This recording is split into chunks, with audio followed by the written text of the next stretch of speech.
When I first saw Superman Returns in the theater, it was hard not to feel a little giddy during the opening titles. Superman was back with the classic John Williams theme, masterfully updated by John Ottman, with planets and stars and novas and meteors that rush by us and at us as we're taken on a roller coaster ride across the universe from Krypton to Earth. If the movie has the energy and the attitude of these credits, I thought to myself, we're in for a real treat. And then, 20 minutes later, as the film wore on, I began to realize what Bryan Singer wants to do and what he's actually doing. Superman Returns is Bryan Singer's love letter to Richard Donner. He has an overwhelming affinity and nostalgia for Donner's film, and rather than forgetting about what came before it and doing a new Superman, Singer wants to recapture what made us fall in love with Christopher Reeve's Superman. He wasn't going to go as far as have it set in the late 70s, early 80s, and for a modern audience, a certain amount of updating would be necessary. But he wanted to bring back the iconic mystique Superman had that first time. But what he gives us instead is a very long, very drawn-out movie with characters that are never fully realized and ideas with a lot of potential that aren't explored. The movie relies entirely on homage and action to carry its narrative, and it suffers from disconnecting its audience from the people we're supposed to care about. Singer has a hard time letting us know what exactly this movie is supposed to be and who it's for. It seems to be in the same universe as the first two Superman films, and ignores the events of 3 and 4 entirely, and I'm not going to blame it one iota for doing that. There are a lot of direct mentions of things that happened in the first movie and a few in the second. Lex's first scheme that almost killed Superman, the fact that Lex has been in the Fortress of Solitude before, Lois's first interview with Superman, which led to her I Spent the Night with Superman article, etc. And there are tons of nods and gags like Lois's smoking habit, Clark saying swell, the henchwoman with a dog, and my personal favorite, the destruction of a model that destroys one of the heads on Mount Rushmore like Zod did in Superman 2. There's also a lot of lifted dialogue, particularly from Lex, like his speech about how people will pay through the nose for land and it's the one thing they're not making anymore. And of course, Marlon Brando's Jor-El appears in the fortress and Superman remembers his familiar words of wisdom throughout the movie. But what's strange is that Singer didn't recast all these characters to match their original counterparts. They seem to think they're the same people we've seen before, but the most important characters are radically different. Sure, there's something to be said for reinterpreting a character that hasn't been on screen for nearly 20 years, but Singer didn't really improve upon them. And I think everyone is well cast, but for a different movie, with the exception of Frank Langella as Perry White, which really works. Lex is a strange amalgam of Gene Hackman's Lex and the more recent comic book version. Hackman seemed like a mock sophisticate, whereas Spacy seems more legitimate. He's more ruthless, he spouts literary analogies like comic book or Smallville Lex, and this is the Lex I like to see, but he has the same fixations and makes the same mistakes Lex did in the other movies. Lois Lane has been reduced to a dry, no-nonsense career woman. She isn't annoying, but she comes off as cold and unimpassioned. Where is the spunk and sassiness Margot Kidder had, which played so well against both of Superman's personas, the confident, cool collectedness of Superman that was the only thing that could render Lois speechless, and the bumbling shyness of Clark that made Lois look like a pit bull? And now all of that seems to be missing from Clark in Superman. He's timid and brooding when he's Superman, except in the rare scene where he talks to anyone, and then it feels like he's forcing a false confidence. Clark is still bumbling, but now it's not charming, it's awkward. When Reeve did it, it felt rehearsed and deliberate, so no one would know he's Superman. There was a clear difference between the two, and he even liked being Clark because it made him feel closer to people. But that reserved, uncertain guy wasn't who he really was. Here, he feels that way both in and out of costume. Now, I realize that Superman's been gone for 5 years, and that the idea is that that has changed people. But the very essence of who they are seems different to me. And most importantly, regardless of whether these changes make sense, to me, Clark and Lois just aren't very much fun to watch. So I'll ask again, who is this movie for? Is it for fans of the Christopher Reeve movies, giving us one more sequel? Singer seems awfully preoccupied with updating things for it to just be for them. So is it trying to bring this kind of Superman to a new generation, unfamiliar with Donner's film? Because he certainly seems to go out of his way to tell us things most of us know already. When Superman returns to Earth, there are a lot of scenes showcasing his powers. He flies, he uses his heat vision, he uses his X-ray vision, he uses his super hearing. Then we see Lex steal some kryptonite. Yet even after all of this, there's a scene in the Daily Planet between Lois and her boyfriend Richard that's solely there to give us the exposition of what powers Superman has and what exactly kryptonite can do to him. Even if someone is watching who doesn't already know these things, we've seen most of it by now, and it won't be too long before Superman's affected by kryptonite and we see what it does to him. Singer isn't giving his audience very much credit, and he's spoon-feeding us this material at the speed of molasses. And yet, besides the nods to the earlier films, there are a lot of references planted for fans of Superman in general, and some of them are the best moments in the movie. Of course, you've got the classic "it's a bird, it's a plane" line that seems to be lawfully required to show up in anything called Superman these days. There's a picture of Superman holding a car that looks a lot like Action Comics #1. Then there's Perry's moment, my favorite scene, when Superman saves him from getting hit with the Daily Planet globe, when he says, "Great Caesar's ghost," a reference to the George Reeves TV show. And there's even a clever acknowledgement of how long a new Superman film sat in limbo, when Perry stands in front of two newspaper headlines, one that reads "Superman is dead" and one that reads "Superman lives," which would have been the title of Tim Burton's film based on the Death of Superman and Reign of the Superman comic arcs. Movies should work on several levels. This could have been a movie for the fans that was also designed to include a new generation. But to me, all these elements are just floating around and never create a cohesive piece. Singer just seems to be so excited to be making Superman that he forgot to make something that stands on its own. He models the pacing after the first movie, which has sometimes been criticized by fans as taking too long to get off the ground. But it's an epic. It doesn't just take its time. A lot of stuff is happening in each act, and it's a lot denser with material than this film.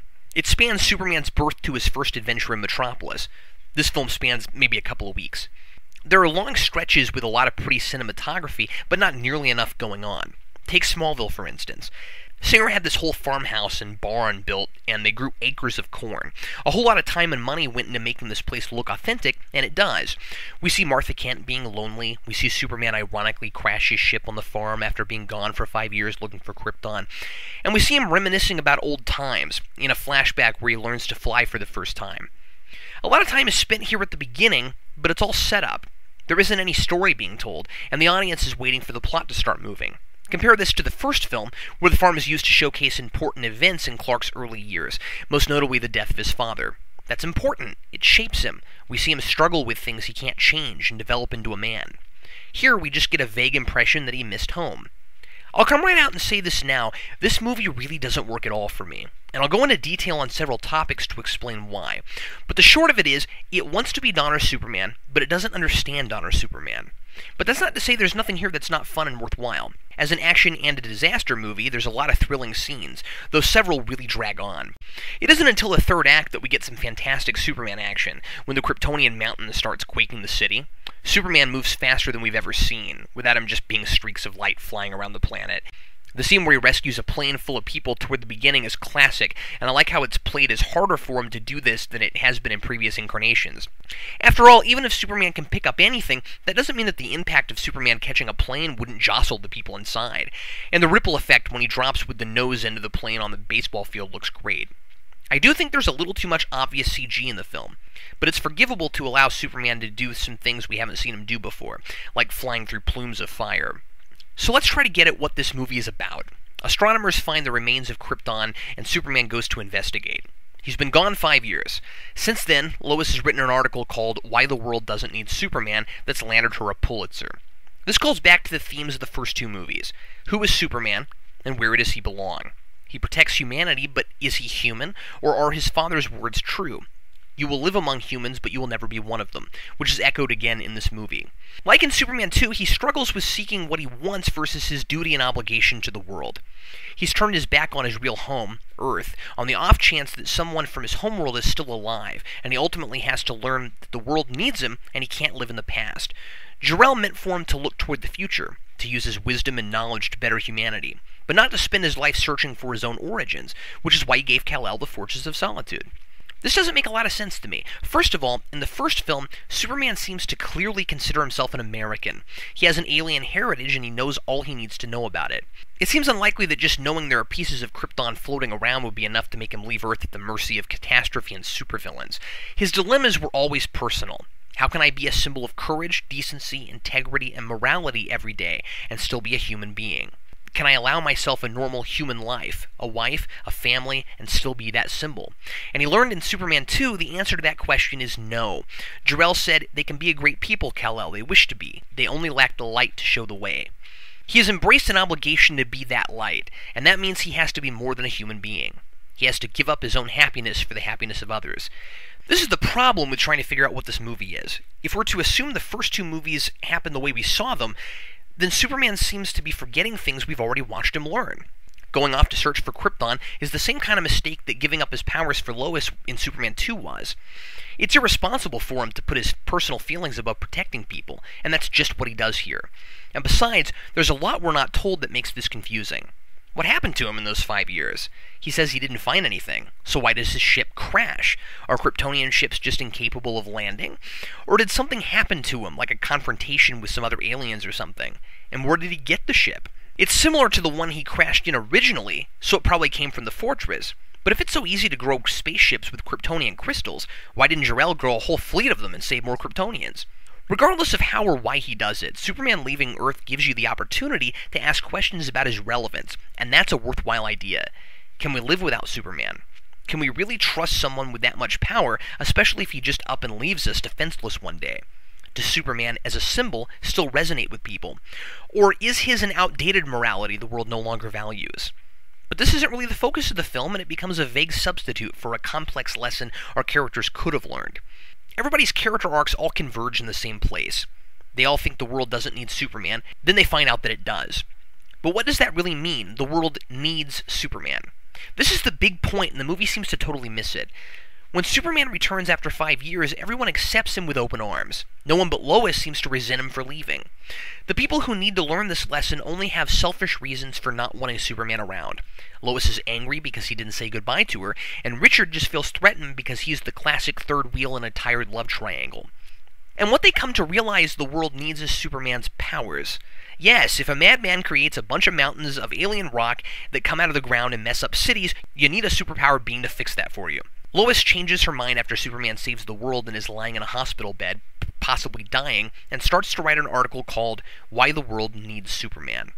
What is she going to write about? His superpowers? Because that's where the emphasis seems to be. He's awesome because he has powers. But isn't Superman more than that? And if he's not, again, don't we have to question whether we can trust him? Superman is a symbol, and this movie should have focused on what the world is like without having Superman around to set a good example. He should come back and realize that there are people in the world who don't care for each other, that aren't decent to each other, that have no sense of honor, that don't stand up for one another, that are petty, and that are only out for themselves. Superman is there to remind us we have a choice to do the right thing because he makes that choice himself every day. He doesn't have to use his powers to help. He could do anything he wants. And as soon as he makes the wrong choice, like running off for 5 years without saying why, he should start to lose the trust and respect for the people. He should have to earn it back because he's not setting the example. Are people really so simple-minded that they only look up to Superman because of his powers? And this leads me to the most important point. What does Superman stand for?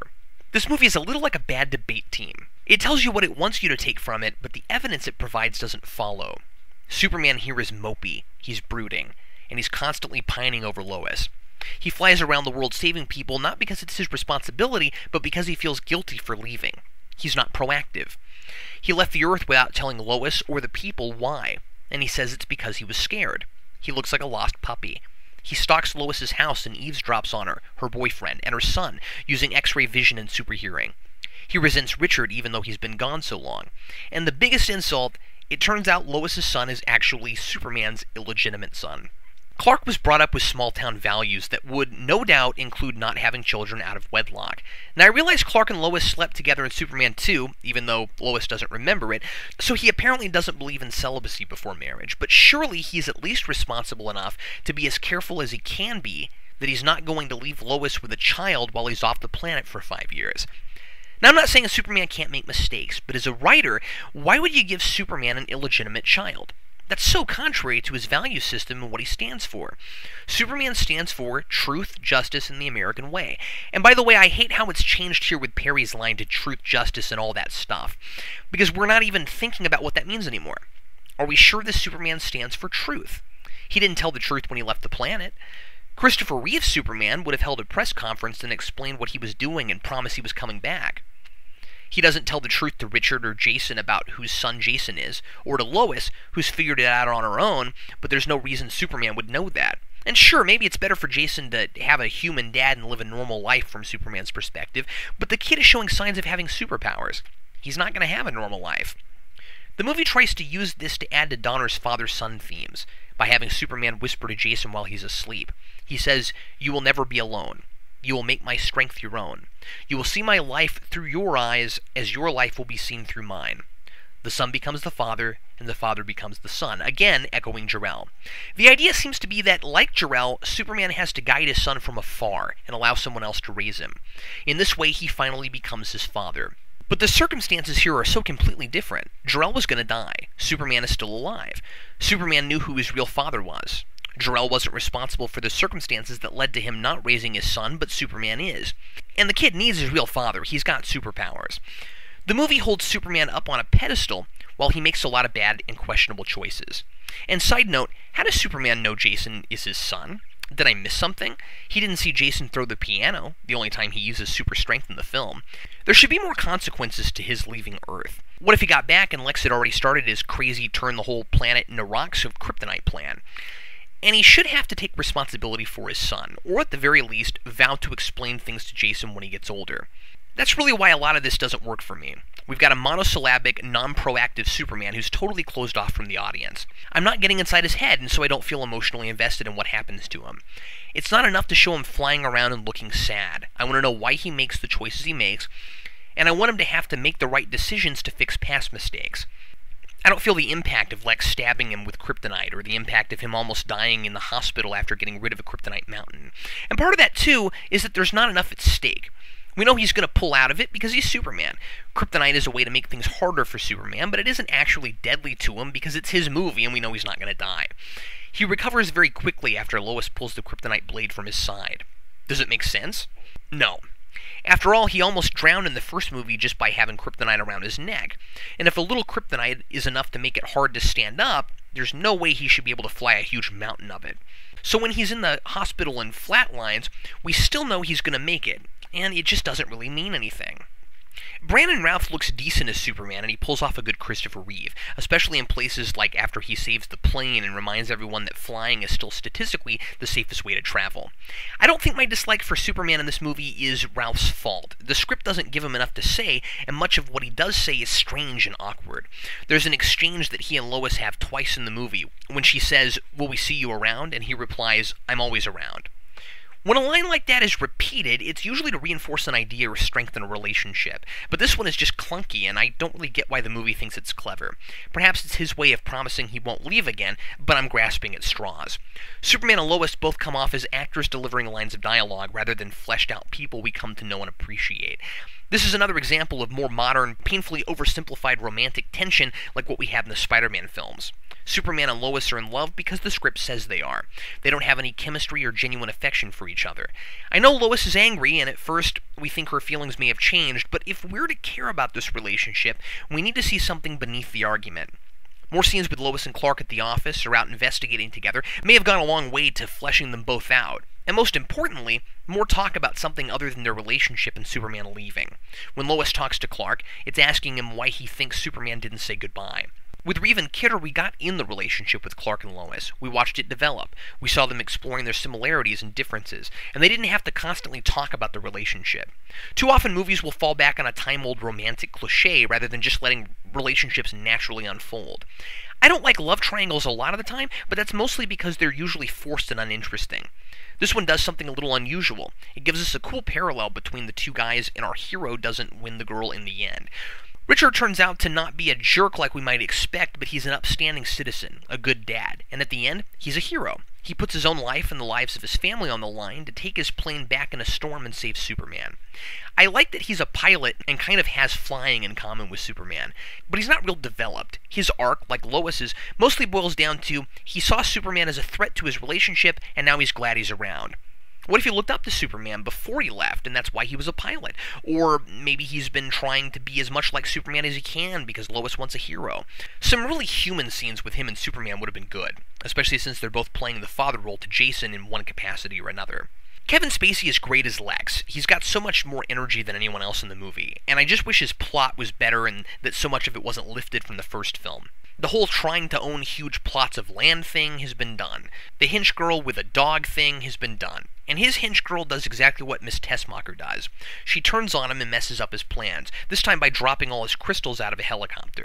It's sad to see Lex just making all the same mistakes. When I saw this the first time, I spent too much of the movie trying to get my head around his plot.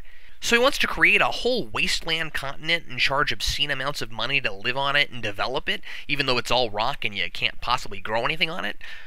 Toward the beginning, he says, gods are beings with little red capes that fly around and won't share their power with mankind. He compares himself to Prometheus and says he just wants to bring fire to the people. That line doesn't make a lot of sense considering he's not giving any people Kryptonian technology, he's just using it to reshape the planet. I like that he's got the comic book Lex motif of hating Superman for stealing his spotlight. I think there was a missed opportunity here. I'm not going to say the Kryptonite Mountain thing isn't bizarre and kind of lame, but if his twisted desires to get back at Superman were played more to the forefront, it may have worked better. What if, in having kryptonite all over the planet, his plan was to create a world Superman couldn't live on? This might have been especially interesting if he managed it before Superman got back. If he got out of prison months before Superman's return, and he did this just in case Superman tried to come back. Suddenly Lex has power over the Earth and over Superman, and it's Superman's fault for leaving, so he has to come up with some clever way to save the planet and prove his worth to humanity. The movie just doesn't have much emotional resonance. Superman defeats Lex, but he does it without ever speaking to him. He gets beaten up by Lex and his thugs, Lex stabs him with kryptonite, and after he rejuvenates himself in the sun, which is a fantastic image, by the way, he comes back and takes care of the mountain. Lex and his henchwoman wind up on a tiny island, and that's that. Where's Superman's witty retort? Where's that justice he stands for? The scene where he flies the bad guy off to jail. I'm going to give Superman Returns a 2 out of 4. It's certainly better than 3 and 4, but all the action and constant homage to what came before can't hide the cumbersome pacing, lack of story and character depth, and Superman's questionable morality. It was great to see Superman on screen again, and I certainly enjoyed this a lot more the first time, but once the novelty wore off, for me, it played like a pale imitation of something truly great. I'm looking forward to a fresh take on the character in the reboot, and I hope Superman gets some of his traditional values back. Next week I'll be celebrating 50 episodes of Superhero Rewind, and I'll be back with a special surprise. Ba, ba.